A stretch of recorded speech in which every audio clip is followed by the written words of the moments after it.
Welcome to Time Vault Chronicles. Today, nestled in the heart of Europe, far from the hustle and bustle of modern times, lies Switzerland, a country that has always been more than just snow-capped mountains and chocolate. For centuries, its culture has thrived on traditions that have kept the spirit of winter alive. Let's take a trip back to the 1920s, a time when life was less hurried, shadows were longer, and the magic of winter ran deep. We'll journey through 10 lost Swiss winter traditions that whisper tales of resilience, community, and a profound connection with nature. From icy lakes to cozy hearths, these traditions offer a glimpse into a world where winter wasn't just a season. It is a nostalgic exploration that will warm your heart like a mug of hot cocoa on a frosty night. So, grab a blanket, pour yourself some cocoa, and join us as we unveil 10 lost Swiss winter traditions from the Roaring Twenties. Perchten, fearsome specters of winter.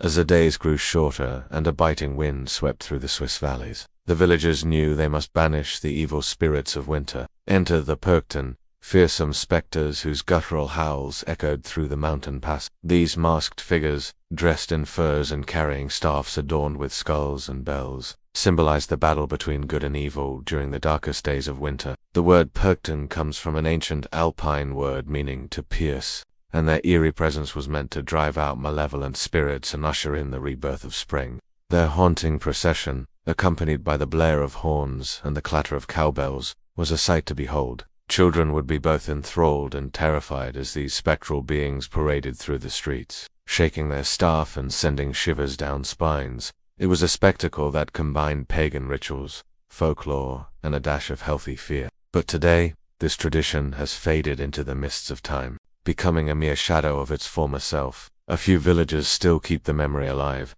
but for most, the Perchten are nothing more than a legend whispered around winter fires. 6 Barunwa, bear watchers of the night when the snow fell thick and fast. A strange hush would settle over the village. It was the night of the Barenwa, or Bear Watch, a ritual designed to protect the community from harm. Villagers would form a circle around the town square, each holding a burning torch aloft to ward off any potential danger. They would then march silently through the darkened streets, their shadows stretching long and eerie in the flickering light. The tradition was rooted in an age-old belief that bears, driven by hunger during the winter months, would sometimes venture into human settlements. The only way to avoid an attack, they believed, was to mimic the movements of a bear itself, driving the wild creatures away with the hypnotic rhythm of the bear dance. The rhythmic chanting and the mesmerizing dance were not just a means of protection, but also a display of unity and courage. But now this ancient custom is largely forgotten, surviving only in fragments and local legends. 7. Spring cleaning, renewal ritual of winter after the harsh embrace of winter. As the first buds of spring began to peek through the thawing earth, the Swiss would engage in a ritual known as spring cleaning. It was a time for renewal, a chance to purge the homes of the remnants of winter and welcome the promise of spring. Every nook and cranny was meticulously cleaned, not just for aesthetic reasons, but to symbolize the shedding of the old and the anticipation of the new. Windows were washed to let in more sunlight and open the home to the rejuvenating energy of the season. The ritual extended beyond the house, encompassing the land and livestock. Farmlands were plowed, fences were repaired, and animals were given a thorough grooming. This tradition wasn't merely about cleanliness. It was a celebration of the cyclical nature of life, death, and rebirth. It was a way to honor the passing of time and the inevitable change that comes with each season. Today, while the fervor of this tradition has waned, the underlying philosophy remains. Spring cleaning, in its essence, is still about making space for new beginnings. 8. St. Joseph's Altar. Blessing the shepherd St. Joseph, revered as the patron saint of workers, was particularly venerated in Switzerland. On March 19th, altars would be erected in his honor, often adorned with flowers and symbolic representations of his trade, such as a carpenter's tools or a shepherd's crook. For shepherds, this day was especially significant as they prayed for the intercession of St. Joseph to bless their flocks and safeguard them against the perils of winter. The tradition also held deep meaning for farmers and laborers, who sought his protection and guidance in their daily lives. In rural communities, the celebration would involve a procession from the village church to the altar site, accompanied by traditional music and hymns. Once at the altar, prayers would be offered and offerings made, giving thanks for the blessings of the past year and seeking blessings for the year ahead. While the large public celebrations of St. Joseph's Day have diminished over time, The tradition continues in many Swiss households, where families quietly observe the day with prayers and acts of kindness. 9. Sun worship. Basking in winter light. Long before the advent of modern heating systems, the Swiss recognized the importance of harnessing the sun's energy. As their days grew shorter and winter's icy grip tightened, they developed ingenious ways to capture and retain heat within their homes. One such method was sun worship, a practice deeply ingrained in Swiss folk culture. Every morning, household members would gather facing the rising sun, arms outstretched, basking in its initial ray. This wasn't just a quirky ritual, but a practical step to ensure the warmth of their dwelling throughout the day. The sun's energy was seen as a life force, and absorbing these rays early in the day was believed to infuse the home with warmth that lasted long after the sun had set. The act of sun worship was a harmonious blend of spirituality and practicality, reflecting the Swiss people's deep connection to nature and their resourcefulness in overcoming the challenges of winter. But as central heating became more common and the threat of hypothermia less immediate, the practice of sun worship gradually faded into obscurity. 10. Christmas carols. Echoes of yesteryear. In silent halls, the air would fill with the sweet strains of Christmas carols. Echoing through the silent halls of Swiss homes in the 1920s, families would gather, their voices blending in perfect harmony as they sang traditional tunes that told the story of the season. These weren't the carols we know today, but rather ancient melodies passed down through generations, each note carrying with it the weight of history and tradition. Men, women, and children would don their finest attire, parading through the snow-laden streets, their voices ringing out like bells. The carols they sang spoke of winter's chill, the birth of Christ, and the promise of spring's return. They were a blend of religious devotion, cultural pride, and communal joy. Sadly, this beautiful tradition has been eclipsed by modern Christmas celebrations. Many now prefer the sound of recorded carols, failing to realize that the true spirit of the season lies in the heartfelt harmonies of those gathered together in song. Do you miss these traditions? Which one resonated with you the most?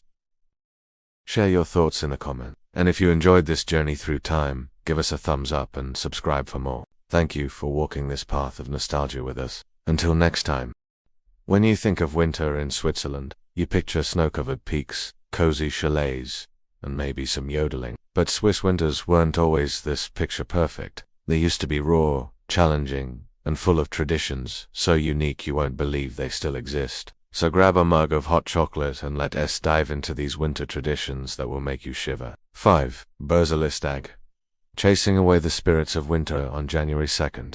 In parts of Argo and other regions, something magical and a little scare happened. Men would dress as wild beasts, wearing hand-carved masks and ragged costumes. They'd run through villages, chasing away the evil spirits of winter. This tradition is called Burzellstag, meaning Bear's Day in Swiss German. The bear, a symbol of strength and courage, represents the triumph of good over evil. Children screamed, hid, and then giggled. Elders watched with joy, remembering their own days behind the mask. They chased each other with whips, creating a chaotic but playful atmosphere. Some would even leap over fires, symbolizing the purification of the coming year. Afterwards, there'd be a feast with wine, music, and dancing. It was strange, powerful, and deeply Swiss. But now, fewer and fewer villagers celebrate it, and the masks gather dust. Are we too scared to bring the chaos? Or have we forgotten the spirit of winter's chill? 6. Spinning wool by firelight. Winter's true social network before Netflix. The night was young when you had to make your own fun. After the harvest, long winter evenings stretched ahead, filled with darkness and silence. People huddled around a hearth, finding comfort in each other's company. Women of the village would gather, spinning wool, telling tales, sharing laughter, and sometimes tears. The rhythmic clickety-clack of the spinning wheel filled the room, creating a soothing melody. The women spoke not only about the weather or local gossip, but also about the secrets of life, love, and loss. They discussed their hopes for the coming year and exchanged remedies for ailments both physical and emotional. Children sat at their feet, wide-eyed, and eager to soak up the stories that were a part of their heritage. These tales contained life lessons, warnings, and celebrations passed down from generation to generation. Some were funny, some spooky, while others were filled with magic and adventure. Yet they all had a common thread, connecting them to the land they inhabited and the ancestors who walked these same paths before them. The women spun and spun, creating warm clothes for the coming winter, but they were also weaving a tapestry of shared experiences and memories that would keep their communities strong. As the fire crackled and the shadows danced on the wall, the spinning wheel became a portal to another time, carrying the listeners on a journey through imagination and reality. But now, as the world outside changes, so do our habits. Fewer and fewer people spin wool by firelight. The spinning wheel has gone silent, the fire has faded, and many of these stories are now untold. But perhaps it's time we remember that the best stories are the ones we share, and the warmest nights are those spent with those we love. 7. Toboggan runs. Winter thrills before resorts not long ago. If you wanted some winter excitement, you didn't need a fancy ski resort. All you needed was a handmade sled and a good hill. In the heart of every Swiss village, there was a slope, often near the castle or the church, where children and adults alike would line up, ready to take on the icy challenge. The sleds were as diverse as their creators, from simple wooden planks to ingenious contraptions carved out of barrels. The thrill of the ride came not from speed, but from the pure, unadulterated fun of sliding down a hill with friends. Remember those plastic sleds that are perfectly smooth on the bottom? Well, forget about those. These toboggan runs were bumpy, icy, and full of surprises. One wrong move and you'd find yourself flat on your back, wondering why you didn't listen to Grandma's advice to stay in bed during storms. But the risks were part of the adventure. There were no ski instructors or safety patrols. Bruises and scrapes were just another badge of honor in this thrilling game. The only rule was to be careful, not to harm yourself or others. At the bottom of the slope, you'd find a crowd of spectators, cheering and jeering, offering words of encouragement or friendly jabs. The atmosphere was electric, charged with anticipation and laughter. Then, suddenly, the leader of the pack, usually the most daring youngster, would reach the bottom first, followed by the rest of the gang. He'd turn around, give a mischievous grin, and ask, again, and off they'd go, repeating the exhilarating experience again and again until the sun went down, or someone as Mom called them home. Today, the toboggan runs have been replaced by traffic calming measures, playgrounds and quiet lanes, but oh, what fun they had. 8. Ice harvesting, a forgotten winter labor. Imagine a world without refrigerators or freezers. Sounds crazy, right? But this was a reality not too long ago in Switzerland. During the winter, men would strap on ice skates and head out onto the frozen lakes. Their mission? To cut giant blocks of ice to keep food fresh. These men weren't your average Joe. They were strong, skilled workers who knew how to handle an ice saw like a surgeon with a scalpel. They worked in teams, each member relying on the others to lift and maneuver the heavy blocks. The air was filled with the rhythmic clang of the saws and the shouts of the workers as they passed the ice blocks from one another. Once cut, the blocks were hauled onto sleds and taken home. Here they would be stored deep in cellars lined with sawdust, acting as natural refrigerators. These ice cellars were marvels of engineering, often built deep underground to keep the ice cool enough to last through the summer. The ice harvested was used to keep milk from spoiling, meat from rotting, and even to chill drinks. Without electricity, this was a labor-intensive process, but essential to life. If you didn't have ice to keep your food cool, your drinks warm, you risked losing everything. It was a dangerous job. If a block fell on your hand, say goodbye to that digit. But it was also an honorable one, a necessary skill to survive the long, hot summers. However, with the advent of modern technology, ice harvesting became a thing of the past. The old ice cellars were filled in, the saws put away. Now, only a few people remember the names of those men who braved the frozen lakes and sawdust cellars. But without them, summer would have tasted very different. As you sip your hot chocolate, thinking about these traditions, ask yourself, what do they mean to you? Are they just relics of the past, or do they hold a deeper meaning? Maybe they remind us of a time when life was simpler, or maybe they teach us to appreciate the hard work of those who came before us. Whatever the reason, these traditions are an important part of Switzerland's rich history and culture. So, take a moment to savor the warmth of the cocoa in your hands and the stories that have brought you this far. And if you want to learn more about the amazing stories that make up this country, don't forget to subscribe. Until next time, welcome to my channel. Join me as I share stories about Switzerland, my home. Here are 10 traditions we used to do every winter. Starting with number 1, apple, bread and wine. When I was little, it was the month of January. The air was crisp, my cheeks were rosy. And when my dad came back from his morning shift at the vineyard, he'd bring me this, fresh bread from the local bakery, a sweet apple compote and a glass of our homemade wine. He never told me why, but I think it was so I wouldn't feel left out. You see, in many Swiss cities, men would go on strike in January.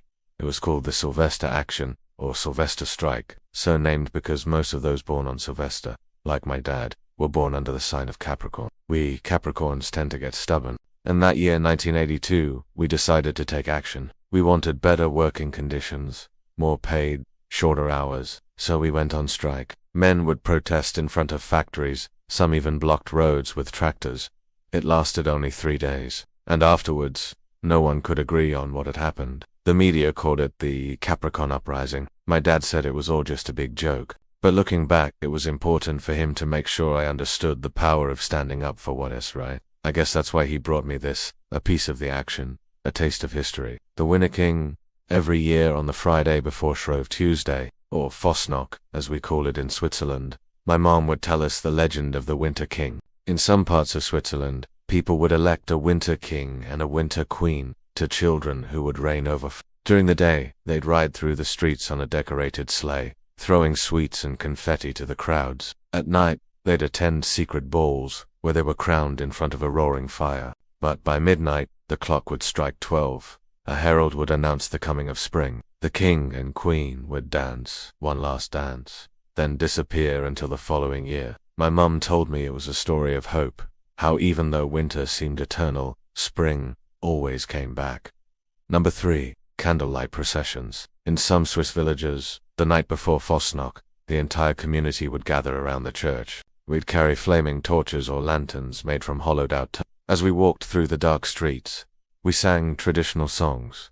Some were happy. Some told stories of the old pagan times when people believed that evil spirits roamed the earth. But mostly we just kept the darkness away with our light. And that light symbolized hope. Hope for warmer days, hope for longer nights, and most importantly, hope for each other. Number 4. Children's games. In the Swiss Alps, there are legends of a creature called a Krampus. He's a scary beast with sharp claws and a long tongue, and he punishes naughty children during the winter. One way kids would try to avoid Krampus was by making offerings of food or money and leaving them outside their homes. Another was by playing games. On New Year's Eve, children would go house to house singing songs or reciting poetry. If the adults in the home liked their performance, they'd get treats. Otherwise, Krampus might pay them a visit. Number 5. Handwritten letters. Winter wasn't just cold, it could be lonely. That's why families sent painted winter postcards with handwritten messages, blessings, and memories. Not for holidays, just because someone was thinking of you across the snow. Dear cousin, we're keeping warm. The cows are doing well. Are you okay? That kind of love? No. Emoji can replace it. No. 6. The Feast of the Little Snow. When the first snow fell, my grandma would say it was time to celebrate the Feast of the Little Snow. She told me it was a pagan tradition that had been around since the time of the Romans. We didn't know exactly when the first snow would fall, but we knew it was special. We'd put a small table outside with wine, fruit, milk, and sometimes even flowers. We'd thank the gods for the snow and ask them to protect us through the winter. Of course, I thought it was silly, but now I think of how magical it must have been for my grandma and those before her. Number 7. Souvenirs from the coldest month. Winter wasn't just about snow and sledding, it was also about selling souvenirs. From hand-painted wooden toys to delicious pastries, many Swiss artisans relied on the winter trade to survive. My favorites were these little wooden stars. People would buy them by the hundreds, decorate their Christmas trees, and then take them home as a reminder of their winter holiday in Switzerland. No. 8. Bonfire nights. In some Swiss towns, people would gather around huge bonfires. They'd roast marshmallows, sing songs, and tell scary stories about ghosts and goblins. They'd jump over the flames for good luck, and they'd toss old furniture into the fire to burn away bad luck from the past year. Of course, I thought it was crazy, but looking back, it was a way for communities to come together and face the darkness of winter, knowing that spring would come again. Number 9. Winter postcards. Winter wasn't just cold, it could be lonely. That's why families sent painted winter postcards with handwritten messages, blessings, and memories. Not for holidays, just because someone was thinking of you across the snow. Dear cousin, we're keeping warm. The cows are doing well. Are you okay? That kind of love. No emoji can replace it. Number 10. The Winter Cow Parade. In some Alpine towns, even during snow season, farmers would walk their strongest cows through the village. It was a quiet parade, full of pride and community. Children clapped, Elders nodded. Snowflakes danced. It wasn't for show.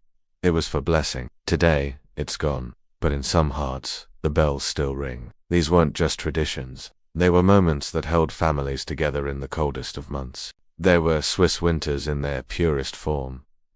Full of heart, hard work, and hope. Maybe you remember a few, or maybe this is your first time hearing them. But if they touched your heart today, then these lost traditions live again.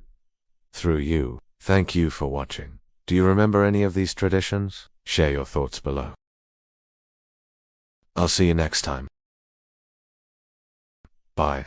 In 1936, a young man named Chester Greenwood approached a department store in New York City with a sample case full of earmuffs. The store owner was immediately impressed by the design, a simple knit covering that could be pulled tight over the ears to keep them warm. Chester asked if he could start selling his invention in the store, but the owner wasn't interested. Discouraged but determined, Chester returned home to Maine without making a single sale. Years later, that same man would become an international sensation for perfecting the earmuff. But how did he do it? Well, that's a tale as old as time, or at least as old as the 1970s when Large Marge was introduced to the world. Since then, she's become one of the most recognizable and beloved faces of The Simpsons. But have you ever wondered what inspired her iconic look? Well, wonder no more. The character's creator, Matt Groening, has revealed that Large Marge was inspired by none other than the legendary actress and comedian Lucille Ball. In a world where animation and live action collide, it's amazing to see how one iconic performer can influence another even after all these years.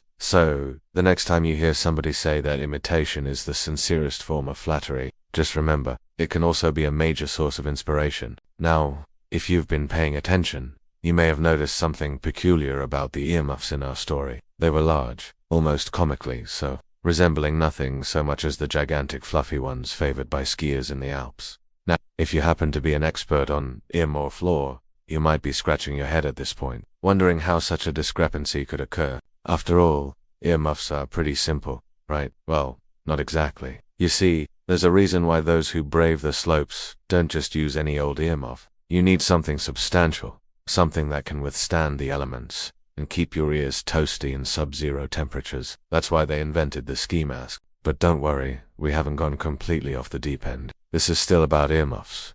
Just bear with me here. The point is, there's more to earmuffs than meets the eye. They come in different shapes and sizes depending on their purpose, just like our protagonist Chester Greenwood discovered.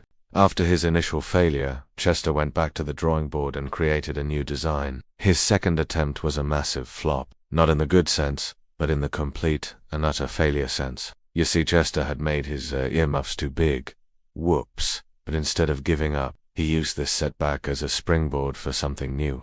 He started experimenting with different materials and techniques, trying to improve his design. And finally, after years of hard work and dedication, he created the perfect earmuff. It was soft, comfortable, and most importantly, it could be pulled tight to trap heat and block out the cold. This innovation would make him famous, and his earmuffs would become a staple of winter fashion. The moral of the story: don't be afraid to fail. Failure can often be the catalyst for success, and sometimes all it takes is a little creativity and a whole lot of trial and error.